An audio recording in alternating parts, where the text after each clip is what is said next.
नेपाल को नेपाल क्यों कहा जाता है, इसकी एक दिलचस्प कहानी है। पौराणिक कथाओं के अनुसार ने नाम के एक हिंदू ऋषि थे जो हजारों साल पहले पूर्व ऐतिहासिक युग में काठमांडू घाटी में रहते थे। पाल का मतलब है सुरक्षा। ये जगह ऋषि ने की सुरक्षा में थी, तो लोग इसे नेपाल के नाम से जानने लगे। उसके बाद अलग अलग वंशों के राजाओं ने यहाँ राज किया।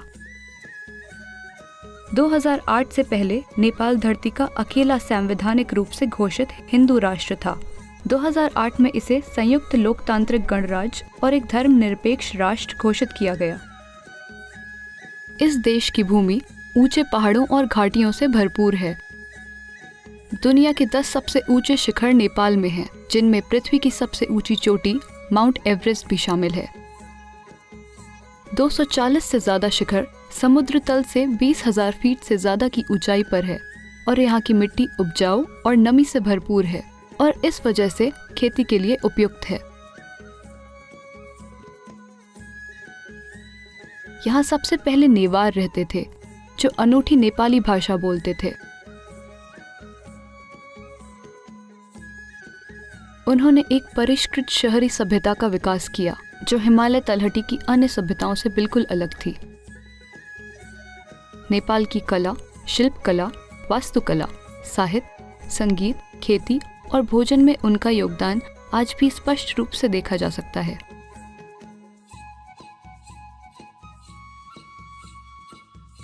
हालांकि नेपाल में बड़ी संख्या में बाहर से आकर बसे लोगों की वजह से नेवार आज नेपाल की आबादी का सिर्फ 5% हिस्सा ही है और उनकी संपन्न भाषा और संस्कृति तेजी से गायब हो रहे हैं। नेपाल में आज 81% आबादी हिंदू है, लेकिन वे वज्रयान बौद्ध और तांत्रिक हिंदू धर्म के एक संगम का पालन करते हैं, जिसे बुद्ध मार्ग और शिव मार्ग भी कहा जाता है।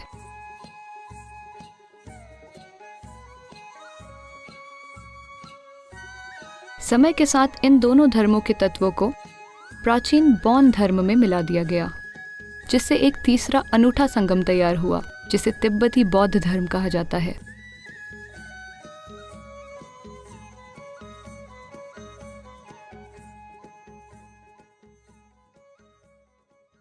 Large parts of India was like this at one time.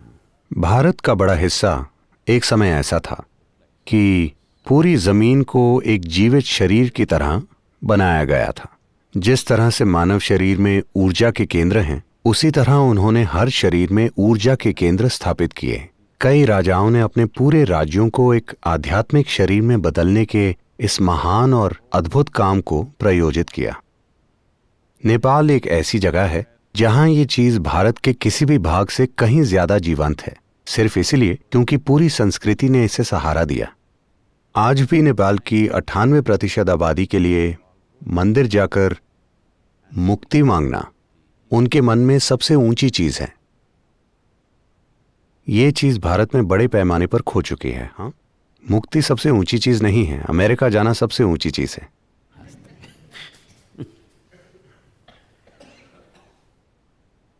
तो जब पूरी सभ्यता की मानसिकता ही परम मुक्ति पर केंद्रित थी, तो ऐसी चीजें करना संभव था कि पूरे भूगोल को ही एक जीवित आध्यात्मिक शरीर में बदल दिया जाए। तो पशुपतिनाथ को शिव का मस्तक माना जाता है। तो शिव कैसे इसका हिस्सा हैं, हम इस बारे में बाद में बात करेंगे, ठीक है? वो हर चीज में पहुंच जाते हैं। कैसे, क्यों, हम इस बारे में बाद में चर्चा करेंगे।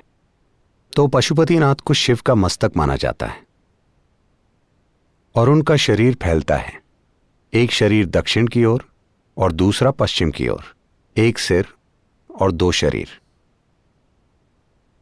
ये 2 शरीर तंत्र की 2 बुनियादी प्रणालियों के प्रतीक हैं। दक्षिणी शरीर दाएं हाथ का तंत्र है और पश्चिमी शरीर बाएं हाथ का तंत्र है। तंत्र से मेरा मतलब उस तंत्र से नहीं है जिसके बारे में आप आज सुन रहे हैं। तंत्र का मतलब बेलगाम कामुकता नहीं है। आज तंत्र शब्द से लोगों का मन हर तरह की भयानक कल्पनाएं करने लगता है, क्योंकि तंत्र के बारे में जो ज्यादातर जानकारी आपके पास है वो अमेरिकी तटों से टकराकर वापस आई है। भारत में भी अगर आप किसी किताबों की दुकान में जाएं तो आप पाएंगे कि वहां मौजूद तंत्र की ज्यादातर किताबें अमेरिकी लेखकों द्वारा लिखी गई हैं। मैं वैसे तंत्र की बात नहीं कर रहा। तंत्र का मतलब है तरीका या ज्ञान या तकनीक of being able to unmake life and make life again. जिसके द्वारा जीवन को अनिमृत किया जा सकता है और फिर से निमृत किया जा सकता है। आप में से जो लोग भारत से हैं, शायद आपने भारतीय कैलेंडर कला को देखते हुए कुछ समय बिताया होगा। आपने देखा होगा कि कभी कभी उसमें एक योगी दर्शाया जाता है या कभी कभी एक स्त्री दर्शाई जाती हैं जो अपना सिर काटकर अपने हाथों में लेकर घूम रहे होते हैं। क्या आपने ऐसा चित्र देखा है?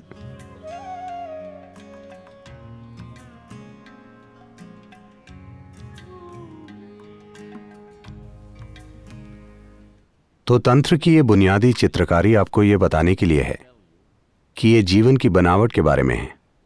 इस मशीन को इतनी संपूर्णता से समझना कि आप इसके हिस्सों को पूरी तरह अलग अलग करके फिर से जोड़ सकें। तो तंत्र का मतलब है, जब मैं तंत्र कहता हूं तो मैं चाहता हूं कि आप इस तरह से समझें, ना कि उस तरह से। इस समझ से उन्होंने एक सिर वाले 2 तांत्रिक शरीर बनाए। मस्तक यहां पशुपतिनाथ में है, सहस्रार सिर का शीर्ष भाग कल्पनाथ में है, जो ऊपर है वो मुक्तिनाथ में है, जो परे है वो कैलाश है।